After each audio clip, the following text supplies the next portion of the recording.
শয়তান সবচেয়ে বেশি ভয় দেখায় শীতের সময় ফজরের নামাজের আগে।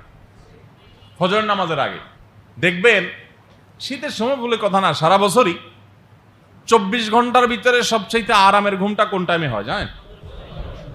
ঠিক ফজরের সময়। 24 ঘন্টার ভিতরে কোনো টাইমের ঘুম এত জমে না যত জমে কোন টাইমের ঘুম? ওই ফজরের সময়ের ঘুম।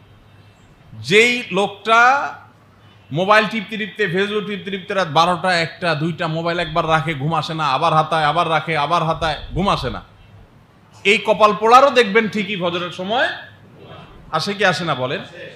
আসে। কেন আসে জানেন? নবী করিম সাল্লাল্লাহু আলাইহি সাল্লাম বলেছেন, মানুষ যখন ঘুমায় ফজরের সময় যাতে সে উঠতে না পারে, শয়তান তার কপালে 3টা গিরা দেয়। কয়টা গিরা দেয়? 3টা গিরা দেয়। কপালে অদৃশ্য গিরা, এগুলো আমরা দেখি না। এই গিরাগুলো দেওয়ার উদ্দেশ্য হলো আপনাকে অলস করে ফেলা, দুর্বল করে ফেলা, আপনার ঘুমের প্রাবল্য আপনার মধ্যে নিয়ে আসা। এটা নিয়ে অনেক আলোচনা আছে, আমি ওদিকে যাব না। শুধু সংক্ষেপে এটুকু বলি যে আকুপ্রেশার একটা ট্রিটমেন্টের পদ্ধতি আছে এখন, জানেন আপনারা অনেকে। আমি একবার এরকম একজন আকুপ্রেশারের এক ডাক্তার, তাকে ঘুম আসার ব্যাপারে জিজ্ঞেস করছিলাম যে ঘুম কিভাবে আনা যায়, কি করলে। তো আপনারা জানেন শরীর বিভিন্ন জয়েন্টে জয়েন্টে তারা মেসেজ করেন, এটা ট্রিটমেন্ট পদ্ধতি মূলত। তো উনি বলেন যে ঘুম আসার জন্য এখানে টিপলে ঘুম আসে। তো আমি খেয়াল করে দেখলাম পোলাপানা যদি না ঘুমায়, একটু কপালের জায়গায় একটু টিপাটিপি করলে, হালকা একটু এখানে একটু মেসেজ করলে দেখা যায় যে আস্তেই করে চোখটা বন্ধ হয়ে চলে আসে, ঘুম আসে। আমি জানি না যে হাদিসের এই কথার সাথে এর কোনো যোগসূত্র আদৌ আছে কিনা, কিন্তু মিলে যায় যে শয়তান গভীর ঘুমে আপনাকে আচ্ছন্ন করবার জন্য কপালে 3টা গিরা দেয়। কয়টা গিরা দেয়? যাতে ঘুম ঘুম ভাব, অলসতা ভাব থাকে। এই জন্য দেখবেন ফজরের সময় এমন ঘুম আসে, কম্বলটা বিশেষ করে শীতের সময় মুড়ি দিয়ে যখন শোন, এদিকে মুয়াজ্জিন আজান দেয়, মোবাইলে অ্যালার্ম বাজে, তখন মনে হয় এই কম্বলের বাইরে বের হলে মনে হয় আমি শেষ, একদম বঙ্গোপসাগর ডুবে যাওয়া মনে হয়। এত কষ্ট মনে হয় না? ঠান্ডা, প্রচন্ড ঠান্ডা, মনে হচ্ছে বাইরে হলে শেষ হয়ে যাবে, তাই না? এই ভয়টা কে দেখায়? ইবলিস, শয়তান দেখায়। নবী করিম সাল্লাল্লাহু আলাইহি সাল্লাম বলেছেন, দেখেন এই হাদিসের বাস্তবতা আপনি একেবারে হাতে কলমে দেখতে পান। প্রতি সময় আপনি যদি খেয়াল করেন আপনি দেখতে পাবেন। কিভাবে? নবী করিম সাল্লাল্লাহু আলাইহি সাল্লাম বলেছেন, যখন মানুষ ঘুম থেকে হিম্মত করে এই কম্বল ফেলে দিয়ে, লেপ ফেলে দিয়ে, কাঁথা ফেলে দিয়ে সে যদি সাহস করে দাঁড়িয়ে যায়, তাহলে সাথে সাথে একটা গিরা খুলে যায়। আচ্ছা, গিরা খুলে যায় মানে হলো যে অলসতা দূর হয়ে যায়।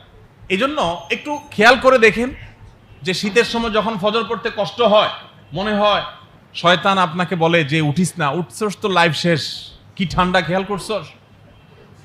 তখন শয়তান আপনাকে মাসালা দিবে, আর অনেক সময় আছে, অ্যালার্মটা বন্ধ কর, একটু পরে উঠিস। এই যদি ঘুম পাড়া দিতে পারে সকাল 7টা, আপনার সূর্য উঠে গেল, শেষ। তো শয়তান ঘুম পাড়ায়। যদি আপনি কষ্ট করে হিম্মত করে এগুলো সব ফেলে দিয়ে দাঁড়িয়ে যেতে পারেন, আপনি তখন হাদিসের বাস্তবতা দেখবেন। নবী সাল্লাল্লাহু আলাইহি সাল্লাম বলেছেন যে 3 গিরা দিয়ে যে তাকে ঘুম পাড়ায় দেয়, একটা খুলে যায় যদি সে সাহস করে দাঁড়িয়ে যেতে পারে। আপনি খেয়াল করেন, দাঁড়ানোর পর দেখবেন যে অনেকটা ঝরঝরে ভাব চলে আসছে, একটু ফ্রেশ মুড চলে আসছে। কই, মরে যায় নাই তো, ডুবে যায় নাই তো বঙ্গোপসাগরে, যত মনে করছে এত কঠিন না তো, হিম্মত কিছুটা আসবে দেখবেন। কিন্তু এখনো গিরা 2টা বাকি আছে। এই জন্য শয়তান এবার সেকেন্ড টার্ম চেষ্টা করবে। সে এবার বলবে যে উঠছস ভালো কথা, পানির অবস্থা দেখোস কি, চিন্তা করে দেখ কেমনে 8টা দিবি এই টেপের নিচে, তো দিবি তো ছাতকে উঠবো পুরা। তখন এবার শয়তান আপনাকে ফুসলাবে যে কেমনে যাবি, কেমনে যাবি, উঠে তো গেছেন। এখন অনেকে আছে দেখবেন টেপের সামনে দাঁড়ায় থাকে, যায় না, ধরে তো ধরে না, টেপ ছাড়ে তো ধরে না, আছে না? ওই যে গিরা যে আরেকটা আছে, বান্দা যদি সাহস করে তখন বিসমিল্লাহ বলে, ওই যে হাদিস তার ইসবাকুল উযু আলাল মাকার, এই হাদিসের কথা মনে করে আল্লাহর কাছে মর্যাদা বৃদ্ধি, গুনাহ মাফের আশা করে, নবী সাল্লাল্লাহু আলাইহি সাল্লামের ঘোষণার প্রতি ঈমান রেখে সে যদি বিসমিল্লাহ বলে হাত দিয়ে দেয় হিম্মত করে, ওযুটা করা শেষ হয়ে গেলে দেখবেন যে শরীর আরো ফুরফুরা হয়ে গেছে, পাতলা হয়ে গেছে। আপনি এটা খেয়াল করেন, উঠার পরে দেখবেন কিছুটা পাতলা হয়ে গেছে। ওযু করার আগে যে মনে হচ্ছিল যে আমি বোধহয় শেষ ওযু করলে, কিন্তু ওযু করা শেষ করতে পারলে কোনো রকম আল্লাহর নাম নেই, ওযু করা শেষ হয়ে গেছে, গামছা দিয়ে হাত মুছে ফেলছেন, এবার মনে হবে কি অনেকটা রিল্যাক্স, কই কিছু হয় নাই তো আলহামদুলিল্লাহ। গিরা আরো কয়টা আছে? একটা। এবার শয়তান বলবে ঠিক আছে বুঝলাম, ওযু করছো দেখে মসজিদেই যাইতে হবে, এই ফতোয়া কোন হুজুর দিছে? শীত যদি বেশি হয়, তীব্র হয়, জীবন নাশের আশঙ্কা হয়, মাসালা আছে, বাসায় নামাজ পড়া যায়। বুঝেন নাই কথা? তো যদি এই মাসালা না কুলায়, শয়তানের ডেলিভারি করা এই মাসালা যদি ওই লোক না গিলে, তো শয়তান আরেকটা মাসালা দিবে, আর নিজের স্ত্রীকে নিয়েও মাঝে মধ্যে জামাত করা যায়। মসজিদে যাওয়া জরুরি না। এসব টোপগুলা যদি সে গিলে, তো গিরে আরেকটা কিন্তু থাইকা যায়।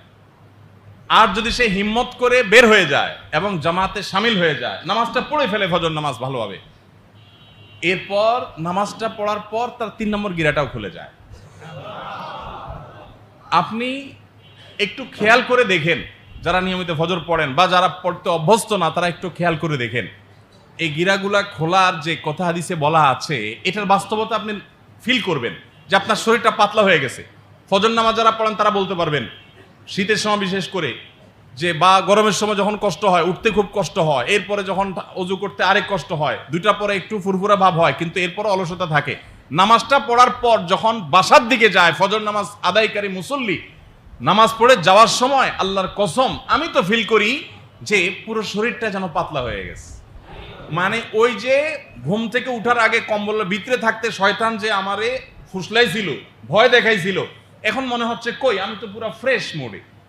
নবী করিম সাল্লাল্লাহু আলাইহি সাল্লাম বলেছেন, ফাসবাহ নাশীতান নাফসি, এই ব্যক্তি ফজর নামাজ পড়ার পরে সে খুব ফ্রেশ মুডে চলে আসে। আর যদি কোনো কপাল পড়া শয়তান ওই কুবুদ্দিতে গিরা খুলতে না পারে, অলসতা সে শুয়ে থাকে, তো ফাসবাহ খাবিসান নাফস, নবী সাল্লাল্লাহু আলাইহি সাল্লাম বলেছেন সে হয়ে যায় একেবারে কি বলে ওইটাকে, সে একটু নোংরা এবং মেজমেজে, আপনার মনমরা এবং আপনার মেড়মেড়ে আছে না যে আলস্য।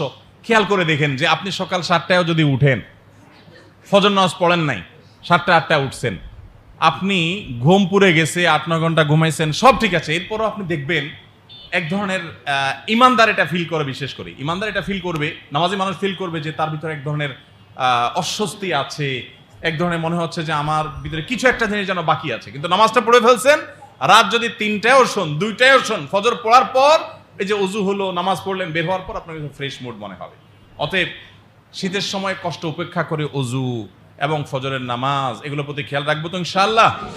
আল্লাহ আমাদেরকে তাও। এখন থেকে শীতের সময় খুব বেশি ঠান্ডা যদি মনে হয় যে ওযু করতে গিয়ে অবস্থা খারাপ হয়ে যাবে, আগাচ্ছি পিছাচ্ছি, ভয় পাচ্ছি, এরকম যদি মনে হয়, সাথে সাথে এই হাদিসের কথা স্মরণ করবেন যে নবী সাল্লাল্লাহু আলাইহি সাল্লাম বলেছেন, শীতে বা যে কোনো সময় কষ্ট হবে ওযু করতে গেলে, সেই কষ্টকে ডিঙ্গিয়ে, এটাকে উপেক্ষা করে, এটাকে জয় করে যারা সাহস করে ওযু করে ফেলবে, এই ওযু তাদেরকে আল্লাহর কাছ থেকে গুনাহগুলোকে মাফ করায় দিবে এবং তার মর্যাদা এজ এ মুসলিম আল্লাহর কাছে তার বৃদ্ধি করে দিবে। এই কথা হাদিসটা যদি আপনি একটু স্মরণ করেন, দেখবেন ইনশাআল্লাহ আপনার ভিতরে একটা সাহস আসবে, প্রেরণা আসবে, আপনি তখন অলসতা না করে ওযু করে ফেলবেন। চেষ্টা করা যাবে তো ইনশাআল্লাহ। আল্লাহ আমাদেরকে তৌফিক দান করুন। ভাইরা আমার, শয়তানের কাজ হলো ভয় দেখানো। শয়তানের কাজ হলো কি করা? ভয় দেখানো। এই ভয় দেখানোটাকে যারা জয় করে নিতে পারে, এরাই জান্নাতে যাওয়ার উপযুক্ত হয়।